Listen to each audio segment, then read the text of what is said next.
வந்து இப்போ தொகுதியில் நிற்கிறீங்க, நின்று ஜெயிச்சிங்கன்னா நீங்கள் என்னென்ன செய்வீங்க தொகுதிக்காக? எங்கள் தளபதி என்னென்ன திட்டங்கள் சொல்லியிருக்காரா அதன்படி எல்லா திட்டங்களும் நாங்கள் கண்டிப்பாக செயல்படுத்தும். உங்களோட தொகுதியில் என்ன தேவைகள் இருக்குன்னு உங்களுக்கு தெரியும். சட்டமன்ற உறுப்பினராக உங்களுக்கு கண்டிப்பாக நிற்கிறீங்கன்னா அதுக்கான என்னென்னு தெரியும். இதில் வந்தால் இந்த தொகுதிக்கு நான் இதெல்லாம் செய்வேன் அப்படிங்கிறது உங்களோட சார்பு. அனைத்து அடிப்படை விஷயங்களும் பெண்கள், தண்ணீர், மருத்துவம், கல்வி, பெண்கள் பாதுகாப்பு அனைத்து செஞ்சு கொடுக்கும். மக்கள் மத்தியில் உங்களுக்கு எப்படி இருக்கு? உபரிநீர் திட்டங்கள் கொண்டு வரணும். பெண்ணாரசு அடிப்படை தேவை என்ன தேவைன்னு நினைக்கிறீங்க நம்ம பெண்ணாரசு சட்டமன்ற தொகுதிக்கு? காவிரி நீர் திட்டம், பெண்ணாருக்கும்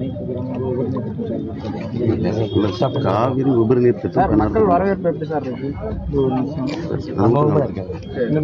சின்ன சின்ன கேள்வி கேளுங்க.